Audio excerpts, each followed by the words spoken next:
तस्मै श्रीगुरवे नमः। શ્રી સંસ્કાર સ્કૂલ વઢવાણ ઓનલાઈન એજ્યુકેશન ધોરણ 6 ના બાળકો આપનું સ્વાગત છે। આજે આપણે એકમ 5 પદાર્થોનું અલગીકરણ વિશે માહિતી મેળવીશું। ચલો જોઈએ આપણે આપણા રોજિંદા જીવનમાં ઘણી બધી વાર એવું બને છે કે આપણે કોઈ પદાર્થને મિશ્રણમાંથી અલગ કરતા હોઈએ। ચા ગળતી વખતે ચાની ભૂકીને ગળણી વડે પ્રવાહીથી અલગ કરવામાં આવે છે। આપણે જોઈએ છીએ લિક્વિડ ચા છે અને અંદર જે વસ્તુ છે એ વસ્તુને આપણે અલગ કરીએ છીએ। જે નકામો પદાર્થ છે જેમ કે ચાની ભૂકી છે એ ચા આપણે પીએ છીએ પણ ચાની ભૂકીને આપણે શું કરીએ છીએ ફેંકી દઈએ છીએ એટલે જે ચાનું પ્રવાહી છે એમાંથી એ નકામા પદાર્થને દૂર કરીએ છીએ। લલણી સમયે દાણાઓને ટુંડાથી અલગ કરવામાં આવે છે। માખણ મેળવવા માટે છાશ કે દહીંને વલોવવામાં આવે છે। પ્રકરણ 3માં શીખ્યા મુજબ રૂમાંથી બીજને રેસાથી અલગ કરવા માટે પીંજવામાં આવે છે। કદાચ તમે મીઠાવાળા દલિયા એટલે ઘઉંના ફાડાની વાનગી કે પૌવા ખાધા હશે। જો તેમાં તમને મરચાં દેખાય તો તમે એને ખાતા પહેલાં ખૂબ જ સાવચેતીપૂર્વક અલગ કાઢી લો છો। જો તમને એક ટોપલીમાં કેરી અને જામફળ ભરીને આપવામાં આવે અથવા તેને અલગ કરવાનું કહેવામાં આવે તો તમે શું કરો તો કે એક પ્રકારની વસ્તુને લઈ તેને તમે અલગ અલગ પાત્રમાં મૂકશો, ખરું ને? કેરી અને જામફળ બંને છે, હવે બેમાંથી તમને કીધું ભાઈ અલગ કરો, તમે શું કરશો કોઈ પણ બેમાંથી એક ફળને પસંદ કરી અને જુદું મૂકવાનો પ્રયત્ન કરશો। સરળ લાગે છે પરંતુ જે પદાર્થોને આપણે અલગ કરવા છે તે કેરી કે જામફળ કરતાં ખૂબ નાના હોય તો શું કરીશું? ધારી લો કે તમને મીઠું ભેળવેલી રેતીનો પ્યાલો ભરીને આપું, હાથ વડે રેતીના દાણાને ઉપાડીને મિશ્રણમાંથી અલગ કરવા શક્ય છે નથી ને? જો રેતીના કણ અને મીઠાના કણ બંને કેવા છે? સરખા છે। હવે એને આપણે વીણીને જુદા પાડી શકીએ નહીં, એ મિશ્રણ થઈ ગયું છે એને આપણે અલગ પાડી શકીએ નહીં। તો આપણે આ પાઠમાં એ જ જોવાનું છે કે આવા પદાર્થો એને અલગ કેવી રીતે પાડીશું। ચલો એને જોઈએ પ્રવૃત્તિ નંબર 1 કોલમ 5.1 ની કોલમ 1માં અલગીકરણની કેટલીક રીતો આપેલી છે। અલગીકરણનો હેતુ તથા અલગ કરેલા ઘટકનો ઉપયોગ અનુક્રમે કોલમ 2 અને કોલમ 3માં દર્શાવેલો છે। જો કે કોલમ 2 અને કોલમ 3ની માહિતી થોડી આડી અવળી થઈ ગઈ છે। શું તમે તે રીતે તેના હેતુ અથવા અલગ કરેલા ઘટકોના ઉપયોગ માટે યોગ્ય રીતે જોડી શકશો? ચલો એને આપણે જોઈએ।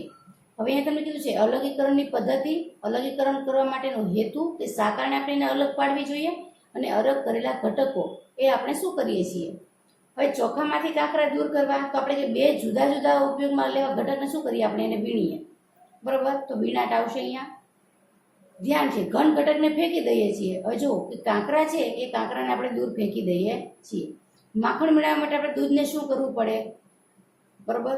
તો જો અહીંયા તમને આ બધા આડાવડા છે એને તમારે ગોઠવણ છે। માખણ મેળવવા દૂધ ને માખણ, તો એક વસ્તુ યાદ રાખો કે માખણ છે એ દૂધમાંથી વલોવીએ તો આપણે છાશ અને માખણ બેયનો ઉપયોગ કરીએ છીએ, બરાબર? તો એમાં એક એક ઘટક આપણે ફેંકી દેતા નથી એટલે આપણે બંને ઘટકોનો ઉપયોગ કરીએ છીએ। જોયું? જો અહીંયા આવશે માખણને દૂધ મેળવવા તો બે જુદા જુદા ઉપયોગી ઘટકોને અલગ કરીશું અને એમાં અલગ કરી શું કરશું તો બંને ઘટકોનો આપણે ઉપયોગ કરીશું। એટલે અહીંયા બીજું, અહીંયા એ અને અહીંયા ત્રીજો નંબર, બરાબર? પછી કીધું બિનઉપયોગી ઘટકને દૂર કરવા માટે, કચરો કે નુકસાનકારક ઘટકોને દૂર કરવા માટે, તો જો અહીંયા કીધું છે કે આપણે કચરાને ફેંકી દઈએ છીએ તો કાંઈ ચોખામાંથી કાંકરા પછી બિનઉપયોગી ઘટકને દૂર કરીએ અને આપણે કચરાને ફેંકી દઈએ છીએ તો અહીંયા 1, 2 અને 3 આવી રીતે તમારે યોગ્ય રીતે એને ગોઠવવાના છે, બરોબર? યોગ્ય રીતે સામે સામે। અહીં ચાની ભૂકીનું અલગીકરણ તો કે કેવી રીતે આપણે કરીશું કે ચોખામાં કચરામાંથી આવશે અને ચાની ભૂકી બિનઉપયોગી ઘટક છે, બરાબર? એને પૂછા જેને આપણે કહીએ છીએ બિનઉપયોગી કરીને દૂર કરવાનો, તો આ બંનેમાં ફેંકી દેવાનું જ આવશે કારણ કે બે બિનઉપયોગી ઘટક હોવાથી શું કરીને ફેંકી દઈએ છીએ। જ્યારે દૂધ અને માખણ, છાશ અને માખણ કેવી વસ્તુ છે બંને ઘટકો ઉપયોગી છે માટેનો બંને ઘટકોનો આપણે ઉપયોગ કરીશું।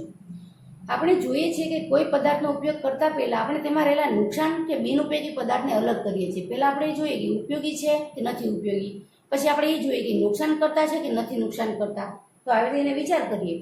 ક્યારેક આપણે ઉપયોગી ઘટકનો અલગ ઉપયોગ કરવો હોય તો પણ તેને જુદા પાડીએ છીએ।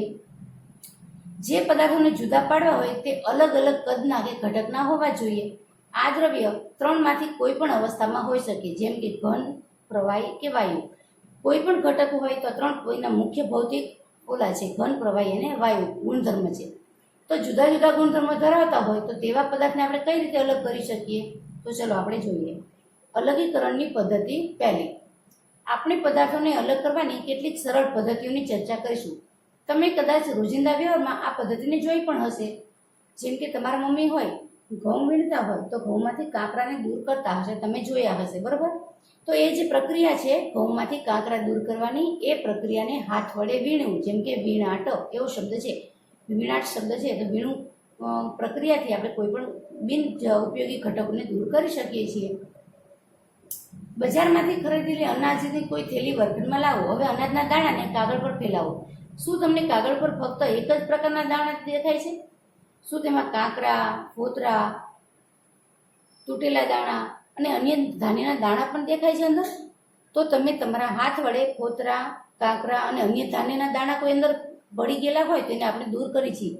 તો આ હાથ વડે વીણવાની પદ્ધતિનો ઉપયોગ ઘઉં, ચોખા કે દાળમાંથી થોડા મોટા કદના કચરો હોય, જેમ કે કાંકરા, ફોતરા, એને દૂર કરવા માટે થાય છે. આવા કચરાનો જથ્થો જો કે બહુ મોટો હોતો નથી. આવી પરિસ્થિતિમાં હાથ વડે વીણવાની પદ્ધતિથી તેને સરળતાથી આપણે અલગ કરી શકીએ છીએ. હવે છે બીજો પ્રકાર, અનાજનું છડવું. પાકની લણણી પછી તમે ઘઉં અને ચોખાના ડુંડામાં ઢગલા ખેતરમાં જોયા હશે. ડુંડામાંથી દાણા કાઢતા પહેલા તેને તડકે સૂકવવામાં આવે છે. તમે જો ઢગલો કરી અને તેને ખેતરમાં મૂકી રાખે છે, તાપના કારણે એ સુકાઈ જાય. દરેક ડુંડામાં ખૂબ જ દાણા હોય છે. તો ખેતરમાં રહેલા બધા ડુંડામાં રહેલા દાણાની સંખ્યાની કલ્પના કરો. ખેડૂત કઈ રીતે ડુંડામાંથી દાણાને અલગ કરતો હશે? જો એને કે વીણીને કે ડુંડામાંથી એક એક દાણો કાઢીને એમ છૂટા પાડી શકાય નહીં. પછી જુઓ કે ઝાડ પરથી કેરી કે જામફળ કોઈ પણ તોડી શકે છે, પરંતુ દાણા તો કેરી કે જામફળ કરતાં ખૂબ જ નાના છે. તો શું તેને આપણે તોડી અથવા તો ચૂંટીને છૂટા પાડવા શક્ય છે? નહીં. તો ડુંડામાંથી દાણા કઈ રીતે અલગ કરવામાં આવે? ચલો જોઈએ. ડુંડા વગેરેમાંથી દાણાને અલગ કરવાની રીતને છડવું કહે છે. આ રીતમાં દાણાને ડુંડાથી અલગ કરવા માટે તેને જુડવામાં આવે છે. જુડવામાં એટલે પછાડવાના આવે. કોઈ પથ્થર ઉપર એની જે ડાળી હોય એ પકડી અને એના ઉપર એને પછાડવામાં આવે, અથવા તો કેટલીક વખત બળદ વડે પણ છડવામાં આવે છે. મોટા જથ્થામાં દાણાને છડવા માટે અત્યારે તો યંત્રનો પણ ઉપયોગ થતો હોય છે. હવે જેને જોઈએ ઉપણવું. સૂકી રેતી સાથે લાકડાનો વેર કે સૂકા પાંદડાનો ભૂકો મિશ્ર કરો અને આ મિશ્રણને ડીશ કે છાપા ઉપર મૂકો. આ મિશ્રણ ધ્યાનથી જુઓ. શું બંને ઘટક સરળતાથી દેખાય છે? શું બે ઘટકના કણમાં કદ સમાન છે? ઘટકોના હાથ વડે વીણીને અલગ કરવા શક્ય છે? હવે તમારા તમામ પ્રશ્નોના જવાબ છે એ નીચે તમને આપેલા છે. જુઓ, તમારા મિશ્રણને ખુલ્લા મેદાનમાં લઈ જાઓ અને ઊંચા પ્લેટફોર્મ પર ઊભા રહો. મિશ્રણને ડીશમાં કે કાગળ પર લો. ડીશ કે કાગળ જેમાં મિશ્રણ લેલું છે તેને તમારા ખભા જેટલી ઊંચાઈ રાખો અને તેને થોડું નમાવો, જેથી મિશ્રણ ધીમેથી તેમાં સરકે. શું થયું? શું રેતી અને લાકડાનો વેર જે છે એ સૂકા પાંદડાનો ભૂકો એ એક સ્થળથી નીચે પડ્યા? શું કોઈ ઘટક હવાથી દૂર ઉડી ગયું? શું હવા દ્વારા ઘટકોનું અલીકરણ થયું?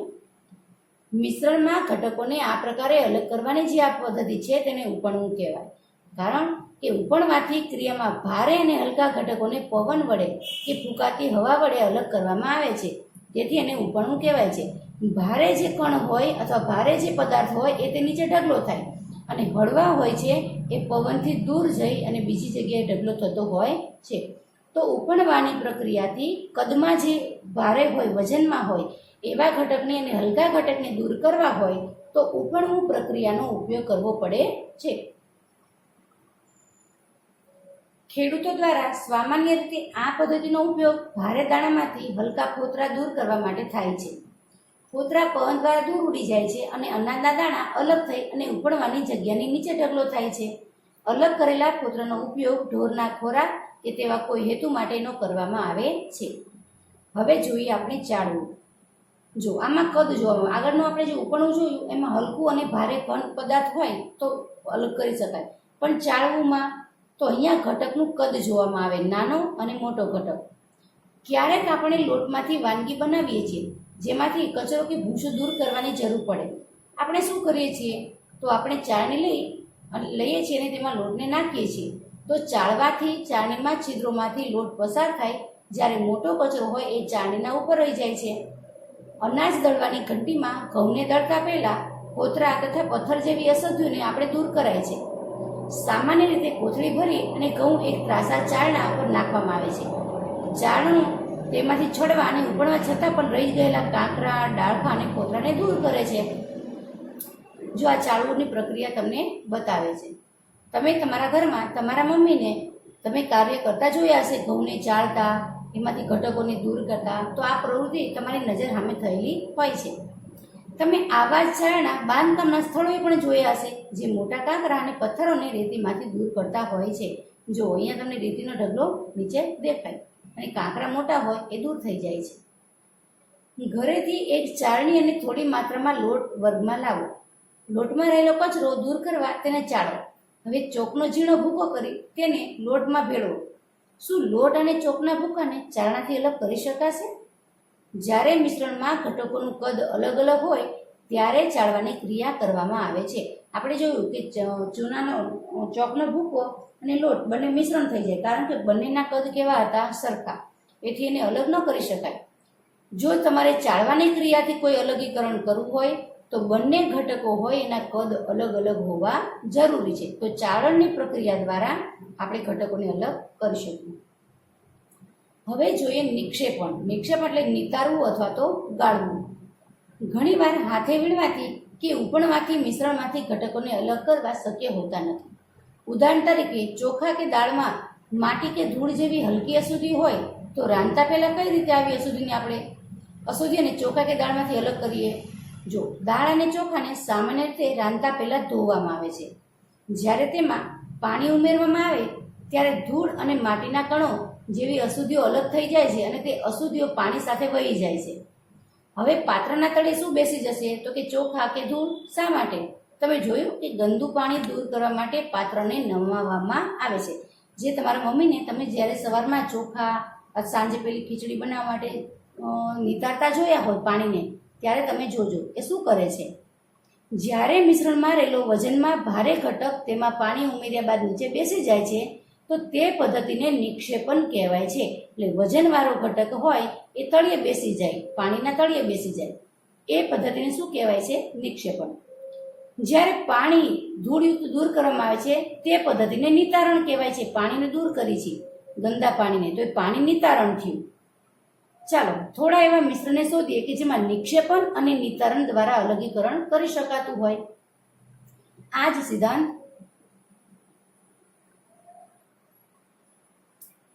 સિદ્ધાંત એકબીજામાં ન ભળી જાય તેવા બે પ્રવાહીને અલગ કરવા માટે પણ વપરાય છે. ઉદાહરણ તરીકે પાણી અને તેલ. તેમના મિશ્રણમાંથી આ રીતે અલગ કરી શકાય. જો આવા પ્રવાહીઓના મિશ્રણને થોડી વાર એમ જ રહેવા દેવામાં આવે તો તેઓ બંને જુદા સ્તર બનાવે છે. જે ઘટક ઉપરનું સ્તર બનાવે છે તેને નિતારણ દ્વારા પછી અલગ કરી શકાય છે. જો બંને પ્રવાહી પદાર્થો છે, તેલ અને પાણી, કેરોસીન અને પાણી, તો આવા જે પદાર્થો છે બંને પ્રવાહીને દૂર કરવા હોય તો કેવી રીતે કરાય? તો કે એકને નિતારણ દ્વારા દૂર કરી શકાય છે. ચાલો ફરી એક ઘન અને પ્રવાહીનું મિશ્રણ જોઈએ. ચા બનાવ્યા બાદ તમે ચાની પત્તી દૂર કરો. શું છો? તો સામાન્ય રીતે આપણે ચાની પત્તી દૂર કરવા માટે ગળણીનો ઉપયોગ કરીએ છીએ. તો નિતારણ કરવાનો પ્રયત્ન કરો, તે બહુ મદદરૂપ નહીં થાય, કારણ કે થોડી ઘણી ચાની પત્તી હશે એ નિતારણથી બીજા પાત્રમાં વહી જશે. માટે અહીંયા આપણે ગાળણ પદ્ધતિનો જ ઉપયોગ કરવો પડે છે. શું થોડી પત્તી ચામાં રહી જાય છે? હવે ચાને ગળણીમાં રેડો. શું થશે? ચલો એને આપણે જોઈએ. ચાની બધી જ પત્તી ગળણીમાં રહી જાય. આ પદ્ધતિને ગાળણ કહે છે. જો આપણે 3 શબ્દો ભણ્યા. નિક્ષેપણ એટલે પ્રવાહી પદાર્થમાં ઘન પદાર્થ નીચે પડ્યો રહે, નિક્ષેપણ. નિતારણ તો આપણે જોયું તેલ અને પાણી. તો તેલ અને પાણીમાં એક પદાર્થ બીજા પદાર્થ ઉપર પોતે સ્તર બનાવે છે એટલે નિતારણથી દૂર કરી શકાય છે. અને ત્રીજી પદ્ધતિ એવી આવી ગાળણ કે જેને ગળી અને દૂર કરી શકાય છે. આ પદ્ધતિ બનાવેલી ચામાંથી ચાની પત્તીને અલગ કરવા માટે ખૂબ ઉપયોગી છે. તો ચલો આપણે હવે એ પાણી વાપરીએ છીએ જેનું ઉદાહરણ જોઈએ. શું આપણે બધા દરેક સમયે પીવા માટે સલામત હોય એવું પાણી મેળવીએ છીએ? ઘણીવાર નળમાં આવતું પાણી ડોળું હોય છે. તળાવ કે નદીમાંથી લાવેલું પાણી ખાસ કરીને વરસાદ પછી ડોળું હોઈ શકે છે. ચાલો કેટલીક એવી અલગીકરણની પદ્ધતિઓ જોઈએ કે જેના દ્વારા પાણીમાંથી માટી જેવી અદ્રાવ્ય અશુદ્ધિને આપણે દૂર કરી શકીએ. નદી કે તળાવમાંથી થોડું ડોળું પાણી લો. જો તે અપ્રાપ્ય હોય તો પાલામાં પાણી લઈ તેમાં થોડી માટી નાખો અને તેને અડધો કલાક પછી સ્થિર થવા દો. પાણીનું ધ્યાનપૂર્વક નિરીક્ષણ કરો અને તમારા અવલોકનને નોંધો. શું પાણીના તળિયે થોડી માટી બેસી જાય છે? શા માટે? તો આ પદ્ધતિને તમે શું કહેશો? હવે આપણે પાણીને ખલેલ ન પહોંચાડીએ તેમ પ્યાલાને સહેજ નમાવો અને ઉપરના પાણીને બીજા પ્યાલામાં પડવા દો. આ રીતે તમે શું કહેશો? આપણે આગળ આવી ગયું, જેને આપણે નિતારણ કહેશું. શું બીજા પ્યાલામાં રહેલું પાણી હજુ પણ દોડવું અને ધૂંધળું છે? હવે તેને ગાળી લો. શું ચાની ગળણી કામ લાગશે? ચાલો કાપડના ટુકડા વડે પાણીને ગાળવાની તમે કોશિશ કરીએ. કાપડના ટુકડામાં વણાટના દોરા વચ્ચે નાના કાણા છે. એ છિદ્રોમાં રહેલા આ કાપડના ટુકડાને છિદ્રને ગળણી તરીકે ઉપયોગમાં લઈ શકાય છે. જો પાણી હજુ ડોળું હોય તો હજુ નાના છિદ્ર હોય તેવી ગળણીની અશુદ્ધિને દૂર કરવાનો પ્રયત્ન કરો. જેમ કે ફિલ્ટર પેપર એક આવી જ ગળણી છે જેમાં ખૂબ નાના છિદ્ર હોય છે, અને ફિલ્ટર પેપરને કઈ રીતે ઉપયોગમાં લેવું તે પણ તમને બતાવેલું છે. જુઓ અહીંયા શંકુ આકારમાં કડી કરેલું ફિલ્ટર પેપર ગળણીમાં મૂકવામાં આવે છે. જો અહીંયા મૂકેલું છે અંદર ગળણીમાં, તેમાંથી ઘન કણો પસાર થતા નથી અને ફિલ્ટર પેપર પર જ રહી જાય છે. જો અહીંયા તમને કોન બનાવીને બતાવેલો છે. વર્તુળ લીધું, પછી એનો અડધો ભાગ કરી અને કોન બનાવી અને આ ગળણીની અંદર એને મૂકવામાં આવેલું છે. ફળ અને શાકભાજીના રસને સામાન્ય રીતે પીતા પહેલા તેમજ બીજ અને માવાનો ગર દૂર કરવા માટે ગાળવામાં આવે છે. આપણા ઘરમાં વપરાતા પનીરની બનાવટમાં પણ ગાળણની ક્રિયા કરવામાં આવે છે. તમે જોયું હશે, પનીરને છૂટું પડે ત્યારે પનીરમાંથી જે પાણી છે એને તમારા મમ્મી શું કરે છે? કાપડમાંથી ગળી લે છે પાણીને, અને પછી એને નીચોવે છે, બરાબર, અને એવી રીતે પાણી દૂર કરે છે. કદાચ તમે જોયું હશે કે ઉકળતા દૂધમાં લીંબુના રસના થોડા ટીપા ઉમેરીને પનીર બનાવવામાં આવે છે, જેથી ઘન પનીર તથા પ્રવાહીનું મિશ્રણ આપણને મળે છે. ત્યારબાદ પાતળા કાપડ કે ગળણી વડે મિશ્રણને ગાળી અને પનીર અલગ કરવામાં આવે છે. હવે જોઈએ બાષ્પીભવન. થોડું પાણી ભરેલા બીકરને ગરમ કરો અને પાણીને ઉકળવા દો. જો તમે પાણીને ગરમ કરવાનું ચાલુ રાખશો તો શું પાણી વરાળમાં ફેરવાય અને સંપૂર્ણ અદૃશ્ય થાય છે? હવે બીજા બીકરમાં રહેલા પાણીમાં 2 ચમચી મીઠું ઉમેરી યોગ્ય રીતે હલાવો. શું પાણીના રંગમાં કોઈ ફેરફાર દેખાય છે? શું હલાવ્યા બાદ બીકરમાં પણ મીઠું દેખાય છે? મીઠાનું પાણી ધરાવતા બીકરને ગરમ કરો અને પાણીને ઉકળી જવા દો. બીકરમાં શું વધ્યું? આ પ્રવૃત્તિમાં આપણે પાણી અને મીઠાને અલગ કરવા માટે બાષ્પીભવનની પદ્ધતિનો ઉપયોગ કર્યો. પાણીને બાષ્પ વડે વરાળમાં રૂપાંતર થવાની પ્રક્રિયાને બાષ્પીભવન કહેવાય છે. જ્યાં જ્યાં પાણી હાજર હોય ત્યાં બાષ્પીભવન સતત થતી ક્રિયા છે. તમને શું લાગે છે, મીઠું ક્યાંથી આવ્યું હશે? દરિયાના પાણીમાં ઘણા ક્ષાર આવેલા છે અને આમાંનો એક ક્ષાર સામાન્ય મીઠું છે. જ્યારે દરિયાના પાણીને છીછરા ખાડામાં ભરવામાં આવે ત્યારે સૂર્યપ્રકાશની પાણી ગરમ થાય અને ધીમે ધીમે બાષ્પીભવન દ્વારા બાષ્પમાં ફેરવાય છે, અને થોડા જ દિવસોમાં પાણીનું સંપૂર્ણ બાષ્પીભવન થઈ જાય અને પાછળ ઘન ક્ષારો જે રહી જાય છે. જો આ ક્ષારોનું વધુ શુદ્ધિકરણ કર્યા પછી તેમાંથી સામાન્ય મીઠું મેળવાય છે. આપણે આગળ જોયું કે જે પાણી ગરમ કર્યું તો વરાળથી બધું ઉડી ગયું, તો પહેલાં પાત્રમાં શું વધ્યું હતું? મીઠું. કારણ કે મીઠું છે પાણીથી આપણે એને અલગ કર્યું. આવી જ રીતે આપણે દરિયામાં પાણીમાંથી આપણે મીઠું મેળવીએ છીએ. અલગીકરણની એક કરતાં વધુ પદ્ધતિનો ઉપયોગ. મિશ્રણમાંથી પદાર્થના અલગીકરણની કેટલીક પદ્ધતિઓ આપણે જોઈ. ઘણીવાર મિશ્રણમાંના જુદા જુદા ઘટકોને અલગ કરવા કોઈ એક પદ્ધતિ પૂરતી હોતી નથી. આવી પરિસ્થિતિમાં આપણે એક કરતાં વધુ પદ્ધતિનો ઉપયોગ કરવો પડે છે. ચલો જોઈએ. રેતી અને મીઠાનું મિશ્રણ લો, તેને કઈ રીતે અલગ કરીશું? તો આપણે એ જોઈ ગયા કે હાથથી વીણવાથી એને ખાસ વ્યવહારુ ઉપયોગ નથી. આ મિશ્રણને બીકરમાં નાખી તેમાં થોડું પાણી ઉમેરો. બીકરને થોડો સમય બાજુ પર રહેવા દો. શું તમને થયું કે રેતી નીચે તળિયે બેસી ગઈ? અને મીઠું છે પાણીમાં શું થશે? ઓગળી જશે. તો રેતીને નિતારણ કે ગાળણ દ્વારા અલગ કરી શકાય, અને નિતારેલા પાણીમાં શું હશે હવે? તો કે મીઠું. શું તમને લાગે છે કે આ પાણીમાં શરૂઆતમાં હતું તે મીઠું હશે? હવે આપણે નિતારેલા પ્રવાહીમાંથી મીઠું અને પાણી અલગ કરવાના છે. તો જો રેતી આપણે નિતારણથી અલગ કરી, હવે મીઠું અલગ કરવું છે, તો આપણે શું કરીશું? પાણીને ઉકાળીશું. નિતારેલા પ્રવાહીમાંથી મીઠું અને પાણી અલગ કરવા પ્રવાહીને કીટલીમાં નાખી ઢાંકણ બંધ કરો અને કીટલીને થોડી વાર માટે ગરમ કરો. તમે નોંધ્યું કે કીટલીના નાળચામાંથી વરાળ બહાર આવી રહી છે, જો અહીંયા બતાવ્યું છે. અને હવે તમે અહીંયા છીબું આડું રાખ્યું છે તો વરાળ જે ઉપર જાય અને ઉપર બરફના ટુકડા મૂક્યા છે, એટલે વરાળ બરફના ટુકડાના કારણે ઠરે છે અને એ પાણી શુદ્ધ છે. એ આ તમને બીકરમાં શુદ્ધ પાણી મળે છે, અને બધું જ પાણી જ્યારે વરાળ બની જાય ત્યારે તમને આ કીટલીના તળિયા પર મીઠું મળે છે.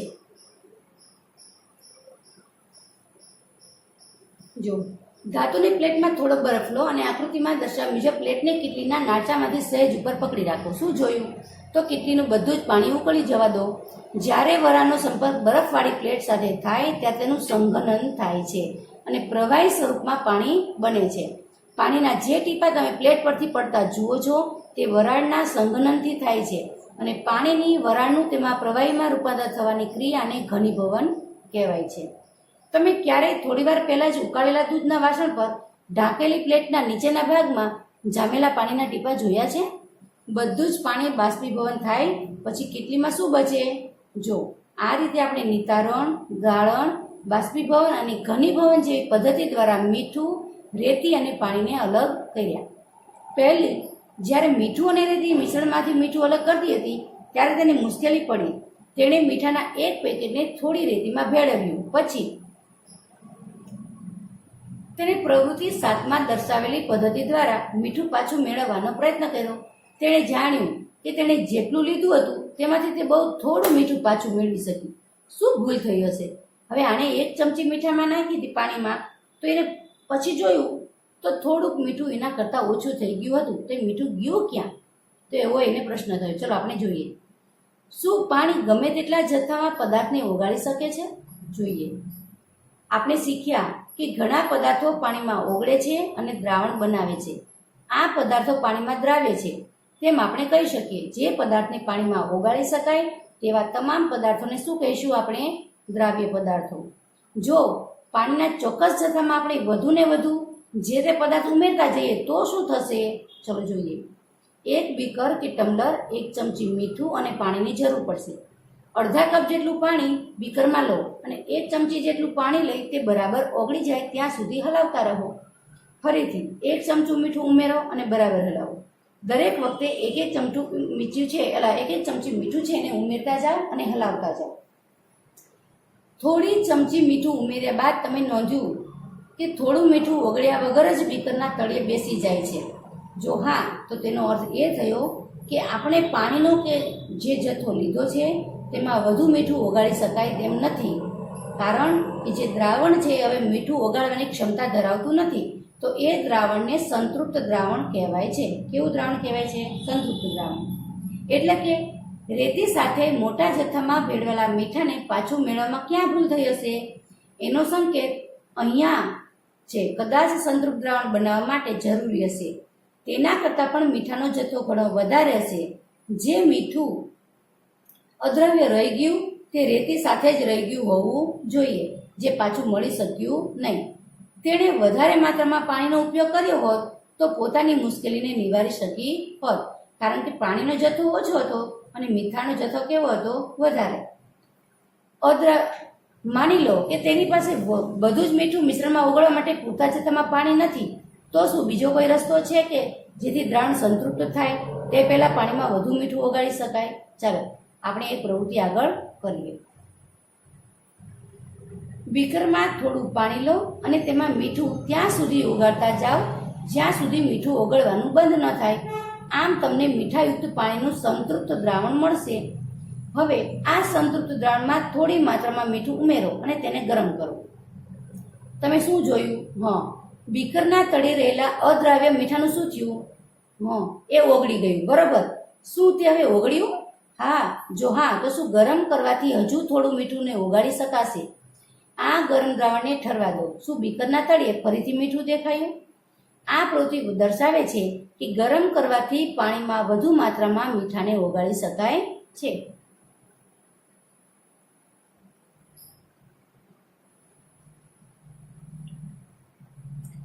શું પાણી બધા દ્રાવ્ય પદાર્થને સમાન માત્રામાં ઓગાળી શકે છે? ચાલો આપણે જોઈએ. 2 પ્યાલા લઈ બંનેમાં અડધો કપ પાણી લો અને એક પ્યાલામાં 1 ચમચી મીઠું નાખો અને તે ઓગળી જાય ત્યાં સુધી હલાવો. દ્રાવણ સંતૃપ્ત થાય ત્યાં સુધી મીઠું ઉમેરતા જાઓ. પાણીમાં કેટલી ચમચી મીઠું ઓગળ્યું નોંધો. હવે આ જ પ્રવૃત્તિને ખાંડ વડે પુનરાવર્તન કરો. આ જ પ્રવૃત્તિને પાણીમાં દ્રાવ્ય હોય તેવા પદાર્થને વડે પુનરાવર્તન કરો. પાણી પરથી તમે શું નોંધ્યું? તમે એ જોયું કે પાણી જુદા જુદા પદાર્થોને જુદા જુદા પ્રમાણમાં ઓગાળે છે. જો અહીંયા મીઠું અને ખાંડ કેટલી તમારે એક તમે કપ પાણી લીધું હોય તો મીઠા કેટલી ચમચી જરૂર પડી, ખાંડની કેટલી ચમચી જરૂર પડી, ફટકડી હોય તો ફટકડી તમે જુઓ કે કેટલી ચમચી જરૂર પડી. તો તમે કહી શકો કે અલગ અલગ પદાર્થને ઓગળવા માટે અલગ અલગ એની સંતૃપ્તતા હોય છે. આપણે પદાર્થોને અલગ કરવાની કેટલીક પદ્ધતિઓની ચર્ચા કરી. આ પ્રકરણમાં દર્શાવેલી અલગીકરણની કેટલીક પદ્ધતિઓ વિજ્ઞાનની પ્રયોગશાળામાં પણ વપરાય છે. આપણે એ પણ શીખ્યા કે પદાર્થને પાણીમાં ઓગાળીને તેનું દ્રાવણ બનાવાય છે અને જો દ્રાવણમાં પદાર્થ વધુ ન ઓગળે તો તે દ્રાવણને સંતૃપ્ત દ્રાવણ કહેવાય છે.